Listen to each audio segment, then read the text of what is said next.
Oi, Eliane, bom dia. Bom dia, Raíssa e Carolina, ouvintes. Bom dia, Eliane.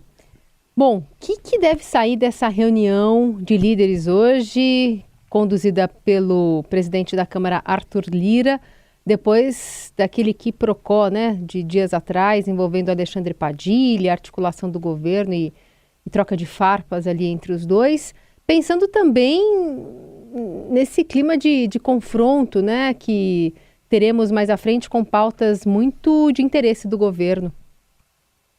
Pois é, o Arthur Lira, né, que a gente sabe que ele joga duro, faz hoje a primeira reunião de líderes depois de chamar o Alexandre Padilha, que é o articulador político do governo, de desafeto pessoal, de incompetente, etc., ou seja, de declarar guerra em público, né?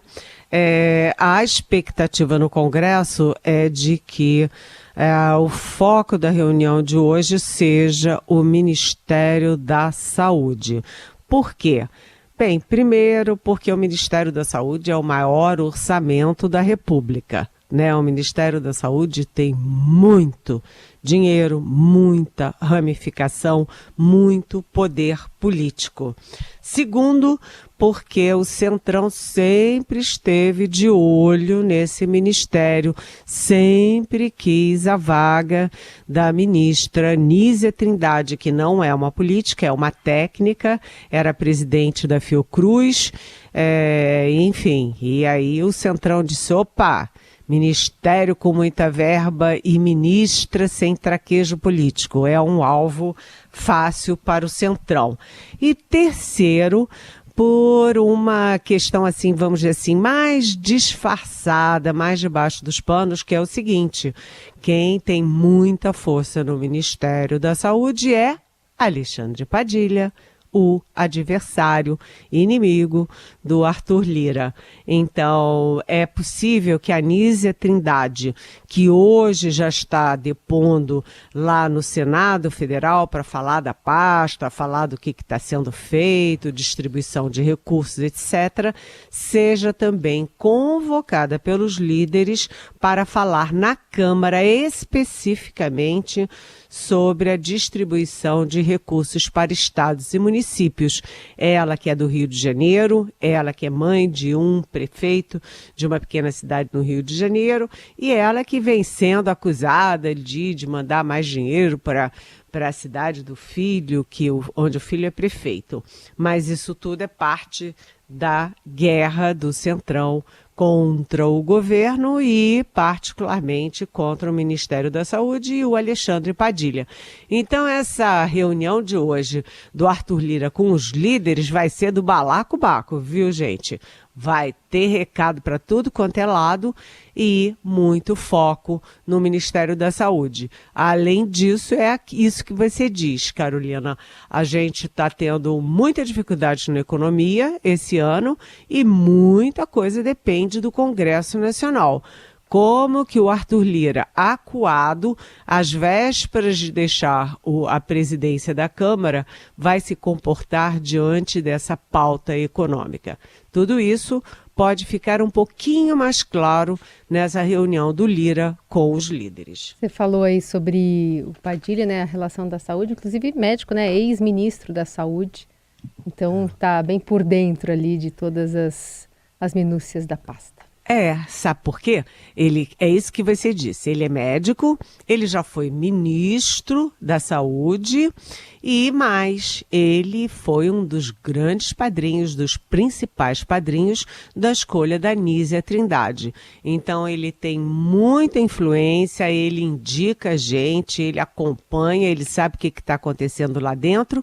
E mais um detalhe cá para nós em família, que é o seguinte, se o Alexandre Padilha sair em algum momento da articulação política, aliás, né, lembrando que o Lula, nos 2 primeiros mandatos, trocava de articulador político como quem troca de camisa, um atrás do outro, se o Alexandre Padilha sair, a pasta mais natural para ele é exatamente o Ministério da Saúde, né?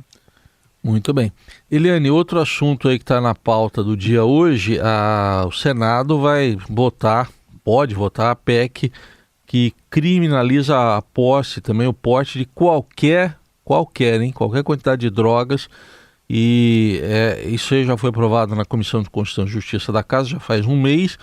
E o Supremo está com um julgamento que está em suspenso por enquanto, mas que deve voltar a andar em relação a isso, dando um entendimento completamente diferente desse que o Senado vai colocar hoje em votação.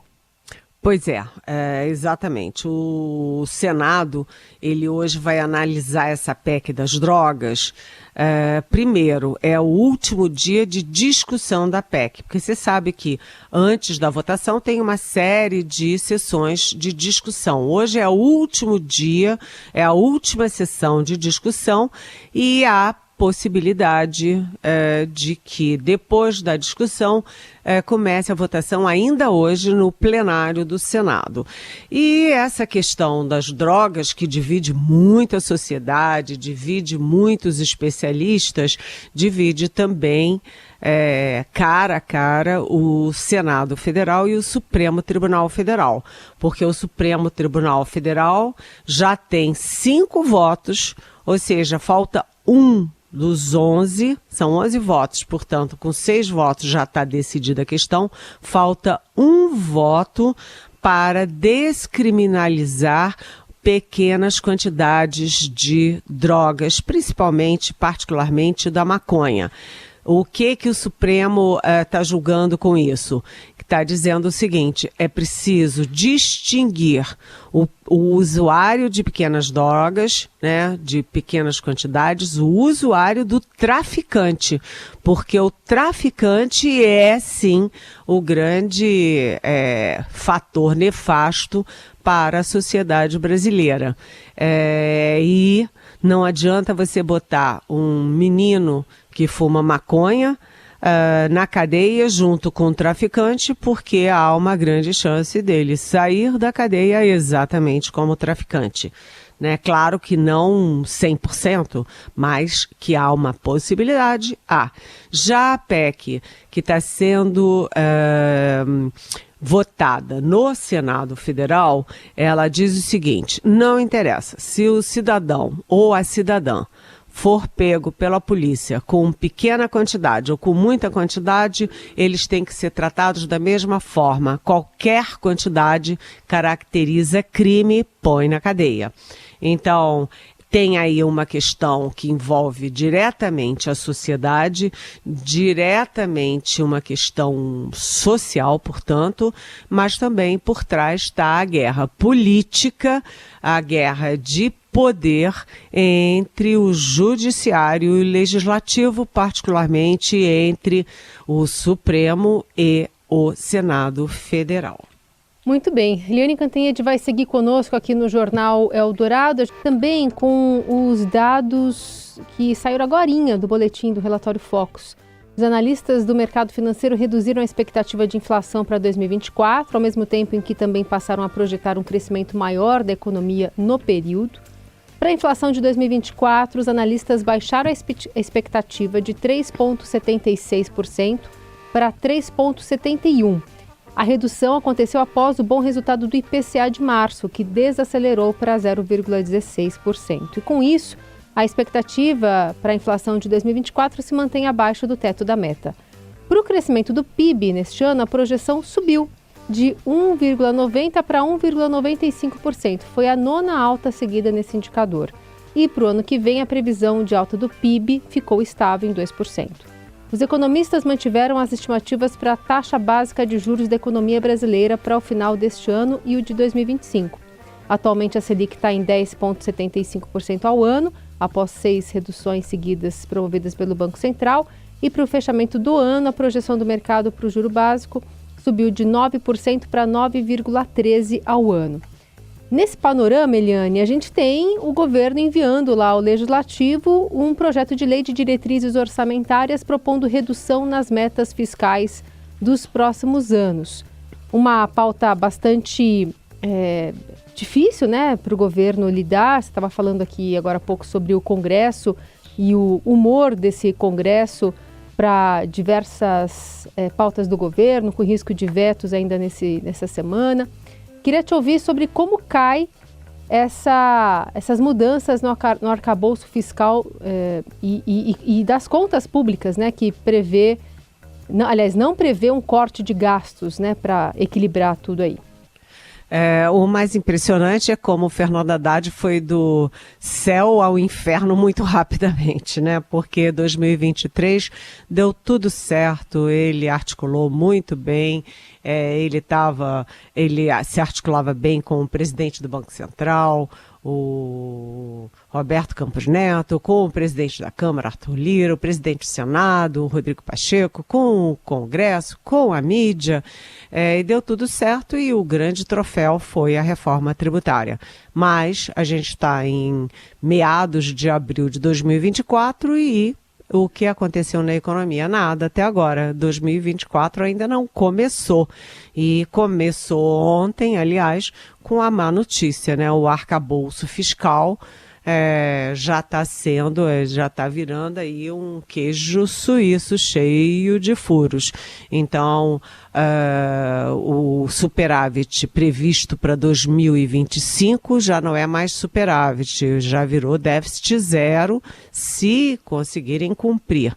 Para 2026, que é o último ano do governo Lula, que também estava previsto o superávit, também já não tem superávit. Ou seja, a leitura do mercado é que o governo Lula está empurrando com a barriga o equilíbrio fiscal para o próximo governo. Né? Em 2025, eles alegam muito, assim, firmemente a questão do aumento do salário mínimo. O aumento do salário mínimo vai custar aos cofres públicos, ao Tesouro, 36 bilhões de reais, o que torna impeditivo aí o superávit fiscal. Enfim, o Ministério da Fazenda, o Ministério do Fernando Haddad, é um ministério bastante, vamos dizer assim, no centro do furacão. E ontem estava previsto, como aliás nós trouxemos aqui ontem na Rádio Eldorado, estava previsto a entrega dos 2 projetos de regulamentação da reforma tributária.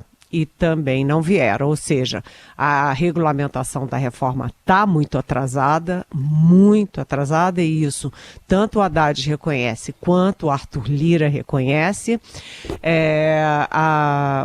As metas de déficit estão recuando, isso tem efeito nos mercados, né? E, enfim, a gente, para completar, tem aí um risco de escalada da guerra no Oriente Médio, o que afeta, por exemplo, preços de combustíveis. Aliás, esse é um setor que está também no foco. Por quê? Porque o governo bateu no peito, deu uma de machão com a história de acabar com a paridade dos preços do petróleo, né? Com a paridade internacional dos preços do petróleo. E agora a defasagem do preço brasileiro já passa dos 15%. Alguma coisa a Petrobras, o Ministério de Minas e Energia vão ter que fazer, e aí o que se faz nessas horas? Cria-se um grupo de trabalho.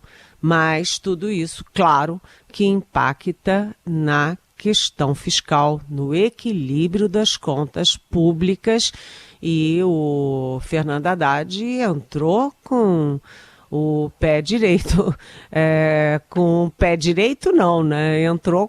Não entrou ainda em 2024. Ele que está junto com o Roberto Campos Neto, neste momento, lá nos Estados Unidos, para uma reunião de presidentes de bancos centrais e ministros da Fazenda do G20. Lembrando que a presidência do G20, neste momento, está com o Brasil.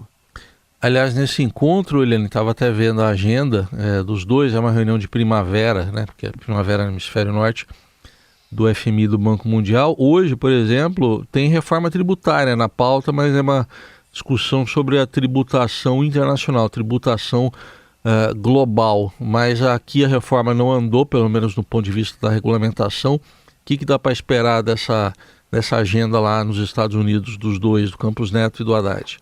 Bem, a coisa que a gente mais espera aqui é menos o que eles vão falar em público e mais o que os dois vão acertar ali cara a cara. Porque o Haddad não entrou em 2024 e o Campos Neto está saindo da presidência do Banco Central em 2024. Né? Então, eles têm ali um resto de ano para se acertarem e aí equilibrarem, né, a questão fiscal com os juros, com inflação. Tudo isso é interligado e as sinalizações do governo para o mercado não estão boas. A gente tem dito aqui na Rádio Eldorado que, bem, a gente tem visto, né, que vamos dizer, a fuga de capitais. Né, os investidores no Brasil estão retirando seus recursos para outros destinos mais como é que é? Apetitosos? Apetitosos. Obrigada, Carolina. Mais apetitosos, né? Que deem mais segurança e que deem mais garantia de bons rendimentos. O Brasil precisa de investimentos estrangeiros para se desenvolver, para cuidar das políticas públicas, para cuidar do bem-estar da população, do bem-estar, né, e a segurança das empresas, etc. Então, a saída da fuga de capitais é uma má notícia para o Brasil. E o presidente Lula sempre espancando capital, sempre espancando a Bolsa, sempre espancando o Banco Central, mas olha, está na hora dele rever isso, porque quem paga o pato no final é o Brasil. Só um detalhezinho, Helene, que você falou que o ano não começou para o ministro, né? Que o ano passado foi intenso, e ele teve que fazer até articulação política no passado, que é um ponto aí que está nessa discórdia que você citou lá do primeiro comentário entre o Alexandre Padilha, ministro, e o presidente da Câmara. Será que o Haddad ainda tem fôlego para articulação política agora? Olha, o Fernando Haddad, enquanto ministro da Economia, se mostrou um bom articulador político, né? Eu lembro até que crise com o MST, como a gente está tendo agora, né? A invasão do MST em pelo menos 26 terrenos. No ano passado, o Haddad foi chamado até para articulador político com a MST, articulador agora também com os professores, os professores das universidades federais em greve pedindo 22% de aumento. Ele também foi um articulador direto das pautas da economia, tanto na Câmara quanto no Senado. E agora, né?